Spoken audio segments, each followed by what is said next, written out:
What did I just say? What did I just say on Sunday in my antisocial?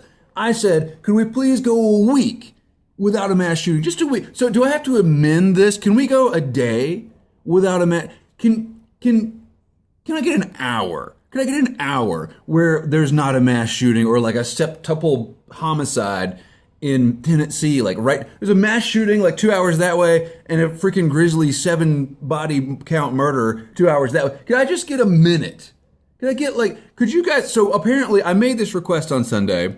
No one listened, right? So I'm thinking that you guys as subscribers, can we get this out a little more? Could you guys maybe put on Facebook, like whatever social media you do, like, hey, Gribbs says he needs a minute. Don't fucking shoot anybody.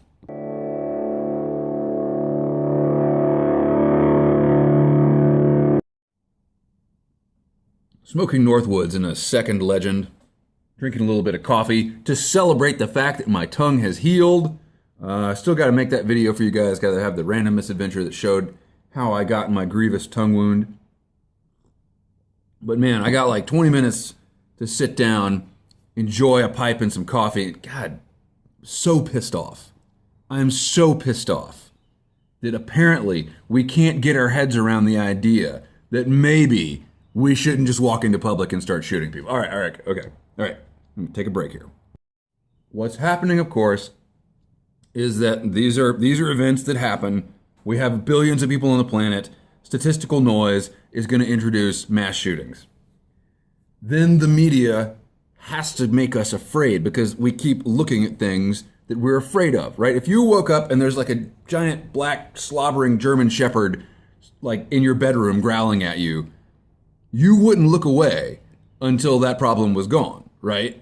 And so we fixate on the things that we fear. And obviously it's in the media's best interest to, anytime there's a shooting, to run with it. Right? Have you guys heard about the seven homicide thing in Tennessee? Septuple, whatever. There's 7 people dead. There's one guy that did it. Multiple families. There one body belonged to a 12-year-old girl. We don't know many details, but you don't hear about that, right? Because it's not, the average person doesn't fear being murdered literally by their neighbor, you know. But the average person does have to go to the grocery store or to the school. My wife works in a university. So of course I'm afraid of mass shootings, right? So I will keep refreshing that page on the internet browser. Ergo, keep loading up more ads, making the media more money. I know how it works. I was in the media.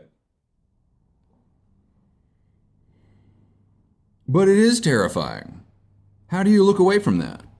My father apparently had this saying. He apparently said this.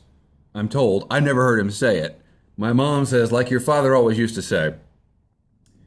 He was a minister, right? And so this is definitely something he would say. But I've noticed that I didn't. I guess he was trying to protect me from the weight of fatherly sayings. And of course, now that he's gone, I would give anything to hear him say his fatherly sayings. I think he didn't want to be pedantic.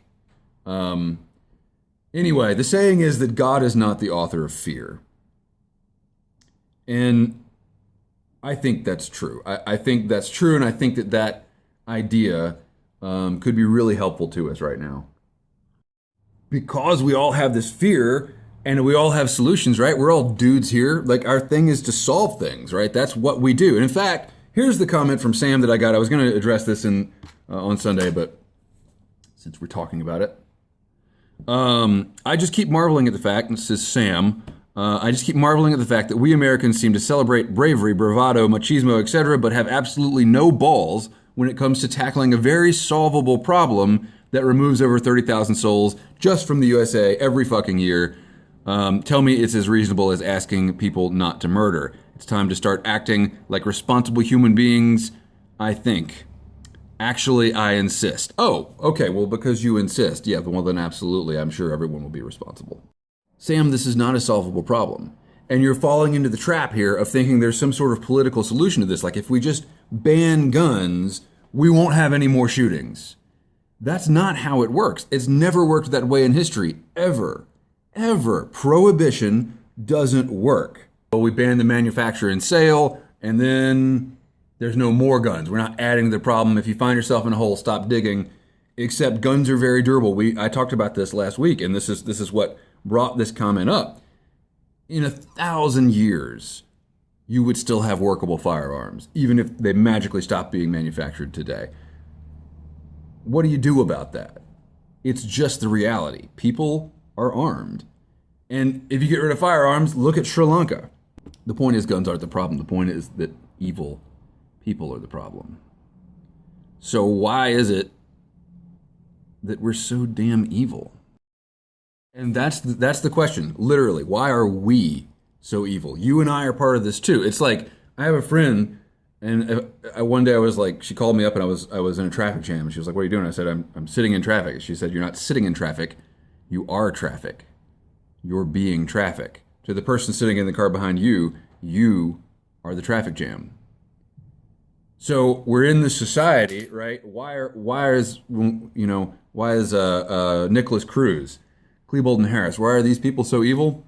I don't know, but they're not evil in a vacuum.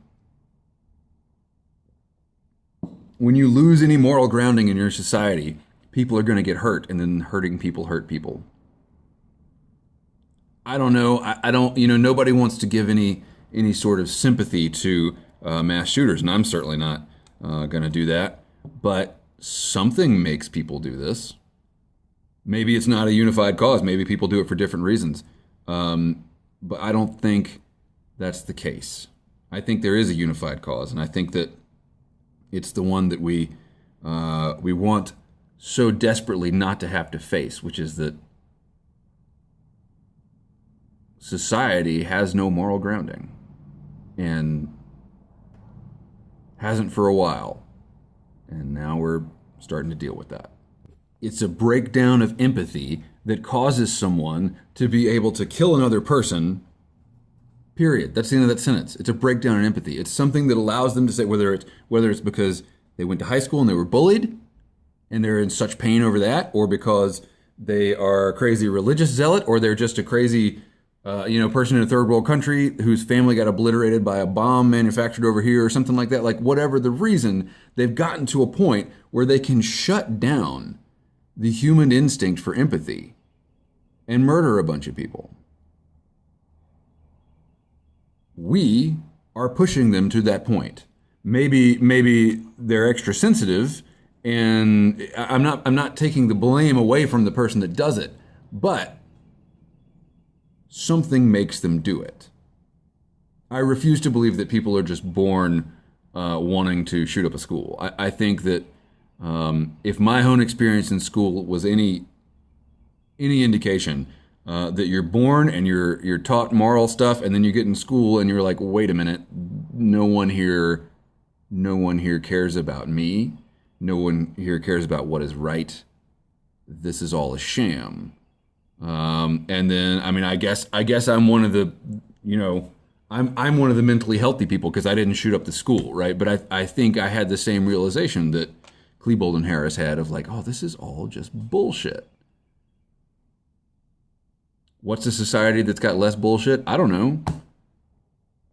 But apparently, even back in the darker days of this society, when racism was more of a big deal, when bigotry was more of a big deal, when wealth inequality was more of a big deal, when life was a lot harder, we didn't have mass shootings like we do today. Still had plenty of evil shit.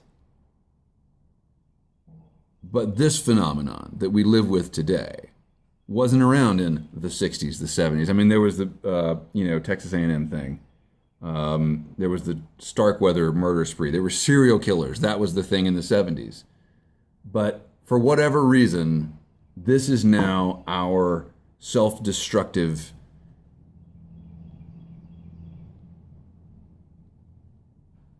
sickness. This is now the, let me think about this.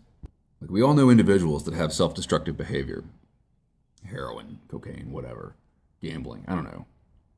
I eat too much, right? That's my self-destructive behavior. Obviously, some self-destructive behavior is worse than others. What if this is just the societal equivalent of that? We're addicted to something here.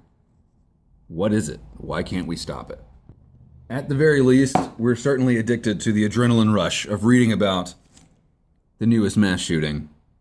We've discovered how to monetize outrage, to monetize despair. And as long as it's monetized, why not keep doing it, right? I mean, that's the whole thing. So I don't know. I say the same thing in every video. I feel like it's every time something like this happens.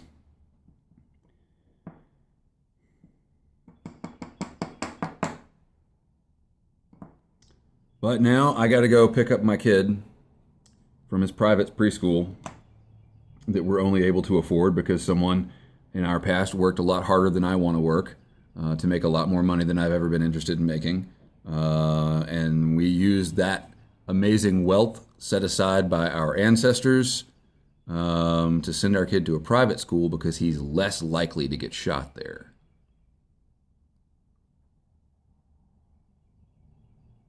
I don't really think that's what those hard workers wanted their money to be spent on, or at least not for that reason. Keep the ends out for the ties that bind.